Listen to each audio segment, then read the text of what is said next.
বৌদির মুণ্ডচ্ছেদ করে থানায় হাজির দেওর, কাটা মাথা হাতে রাস্তায় ঘোরাঘুরি বাসন্তীতে।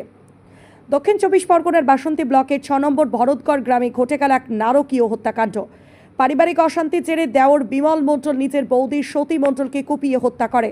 এখানেই শেষ নয়, নিহত বৌদির কাটা মুন্ডু হাতে নিয়ে অভিযুক্ত রাস্তায় ঘোরাঘুরি করে। পরে সেই মাথা নিয়ে নিজেই বাসন্তী থানায় গিয়ে আত্মসমর্পণ করেন। শনিবার সকালে এই ঘটনা ঘটা এলাকায় চরম চাঞ্চল্য ছড়িয়েছে। স্থানীয় বাসিন্দারা আতঙ্কিত ও বিস্মিত। পুলিশ সূত্রে জানা গেছে, দীর্ঘদিন ধরেই বিমল মণ্ডলের সঙ্গে তার পরিবারে নানা ধরনের অশান্তি চলছিল।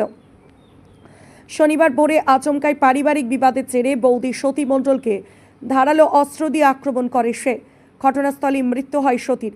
এরপর বিমল মৃতদেহ থেকে মাথা আলাদা করে সেটি হাতে নিয়ে খোলা রাস্তায় হাঁটতে শুরু করে এবং কিছুক্ষণ পরে নিজেই থানায় গিয়ে আত্মসমর্পণ করে। বাসন্তী থানার এক আধিকারিক জানান, অভিযুক্ত থানায় এসে নিজের অপরাধ স্বীকার করে এবং কাটা মাথাটি থানার কর্মীদের হাতে তুলে দেয়। আমরা সঙ্গে সঙ্গে তাকে গ্রেফতার করি। পুলিশ সূত্রে আরও জানা গেছে, এখনও পর্যন্ত খুনে ব্যবহৃত ধারালো অস্ত্রটি উদ্ধার করা যায়নি। বিমল মণ্ডলকে জেরা করে হত্যার আসল কারণ এবং অস্ত্রের হদিশ পাওয়ার চেষ্টা চালানো হচ্ছে। পুলিশের প্রাথমিক অনুমান, দীর্ঘদিনের পারিবারিক বিবাদ থেকেই হত্যাকাণ্ডের জন্ম হয়েছে। এই নৃশংস ঘটনা এলাকায় ব্যাপক উত্তেজনা ছড়িয়েছে। বাসিন্দাদের অনেকে বলছেন, বিমল একটু চুপচাপ প্রকৃতির হলেও এতটা ভয়ানক কাজ করতে পারে ভাবতেই পারছি না। অন্য এক প্রতিবেশী বলেন, পরিবারে কিছু সমস্যা ছিল, কিন্তু এমন কিছু ঘটবে সেটা কল্পনারও বাইরে। ময়না তদন্তের জন্য মৃতদেহ কাকদ্বীপ মহকুমা হাসপাতালে পাঠানো হয়েছে।